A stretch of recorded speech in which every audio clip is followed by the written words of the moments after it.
Halo semuanya, perkenalkan nama saya Tani dari Tabutar-Butar dengan NPM 2009200001 dari Prodi Pendidikan Bahasa dan Sastra Indonesia, Universitas Katolik Santo Thomas Medan.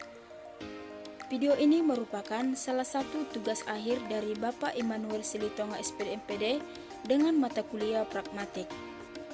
Adapun materi yang akan saya bahas adalah tentang praanggapan. Nah, untuk lebih paham lagi materi ini, simak video saya ya. Terima kasih.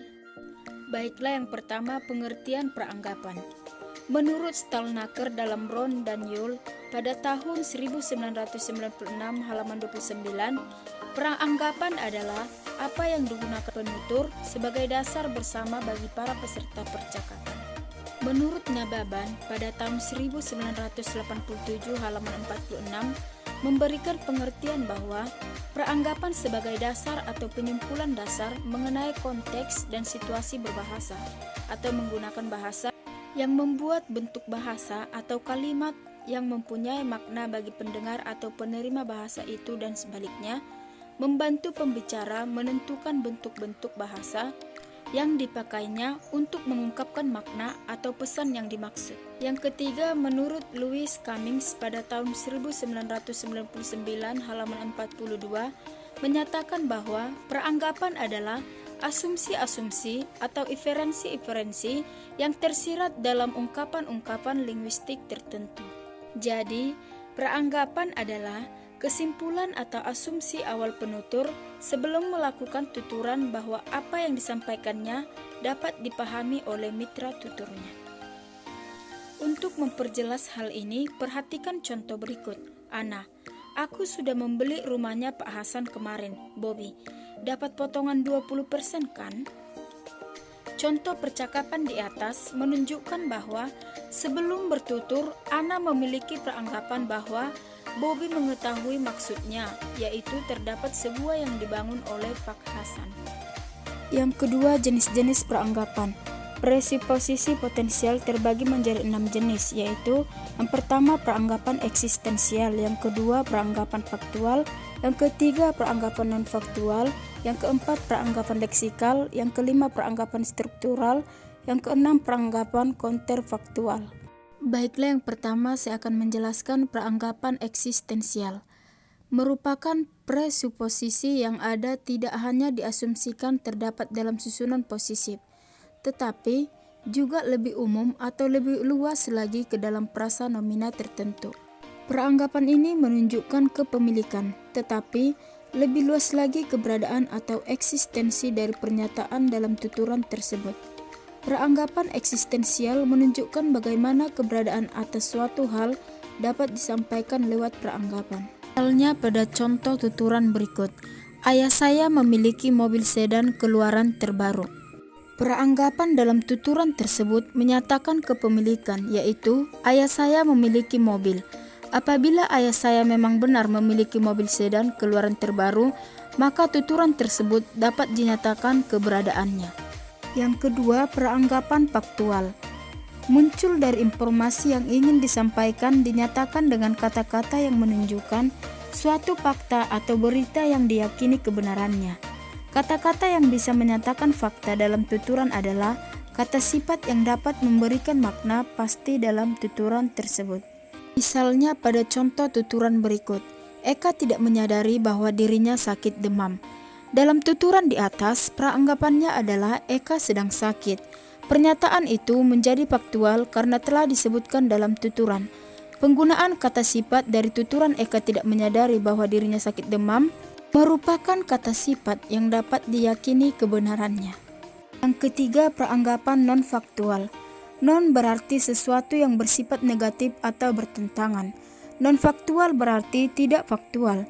Berarti non-faktual ialah sesuatu yang tidak sesuai kenyataan atau sesuatu yang tidak mengandung kebenaran. Menurut Yule, presuposisi non-faktual atau non-faktual presupposition merupakan presuposisi yang diasumsikan tidak benar. Peranggapan ini masih memungkinkan adanya pemahaman yang salah karena penggunaan kata-kata yang tidak pasti dan masih ambigu. Misalnya pada contoh tuturan berikut, dia bermimpi bahwa dirinya menang kuis. Peranggapan yang muncul dari tuturan tersebut adalah dia tidak menang kuis. Penggunaan tuturan dia bermimpi bahwa dirinya menang kuis bisa memunculkan peranggapan non-faktual, karena kalimat tersebut memunculkan peranggapan mengenai keadaan yang tidak sesuai dengan kenyataannya, yaitu memenangkan kuis. Tuturan tersebut jika dibuat kalimat lain bisa menjadi andai saja dia menang kuis, dan kata andai merupakan bentuk dari presuposisi non-faktual. Selain itu, peranggapan non-faktual bisa diasumsikan melalui tuturan yang kebenarannya masih diragukan dengan fakta yang disampaikan. Yang keempat, peranggapan leksikal. Makna leksikal merupakan makna dasar sebuah kata yang sesuai dengan kamus. Makna dasar ini melekat pada kata dasar sebuah kata.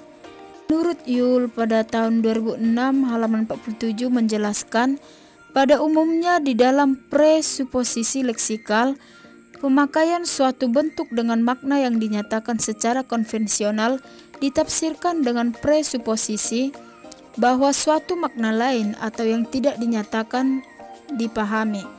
Peranggapan ini merupakan peranggapan yang didapat melalui tuturan yang diinterpretasikan melalui penegasan dalam tuturan. Bedanya dengan presuposisi faktual, tuturan yang merupakan presuposisi leksikal dinyatakan dengan cara tersirat, sehingga penegasan atas peranggapan tuturan tersebut bisa didapat setelah pernyataan dari tuturan tersebut. Misalnya, pada contoh tuturan berikut, Pak Sugeng berhenti bekerja. Peranggapan dari tuturan di atas adalah, dulu Pak Sugeng pernah bekerja. Peranggapan tersebut muncul dengan adanya penggunaan kata berhenti dari tuturan. Pak Sugeng berhenti kerja yang menyatakan bahwa dulu Pak Sugeng pernah bekerja, namun sekarang sudah tidak lagi. Yang kelima, peranggapan struktural atau struktural presupposition merupakan struktur kalimat-kalimat tertentu yang telah dianalisis sebagai presuposisi secara tetap dan konvensional, bahwa bagian struktur itu sudah diasumsikan kebenarannya. Menurut Yule pada tahun 2006 halaman 49, peranggapan struktural merupakan peranggapan yang dinyatakan melalui tuturan yang strukturnya jelas dan langsung dipahami tanpa melihat kata-kata yang digunakan. Misalnya, pada contoh tuturan berikut, silakan mencoba produk kecantikan tersebut. Tuturan di atas menunjukkan peranggapan, yaitu ada produk kecantikan. Peranggapan yang menyatakan produk kecantikan sebagai objek yang dibicarakan dapat dipahami oleh penutur melalui struktur kalimat bertanda seru atau di akhir tuturan yang menyatakan ajakan. Selain itu, terdapat makna.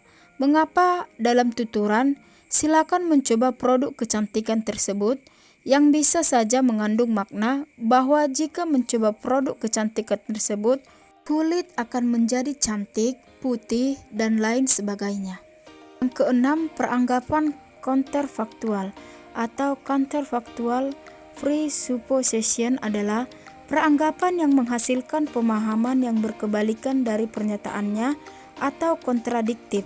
Misalnya pada tuturan berikut, andaikan aku kaya, pasti aku akan membeli rumah yang besar.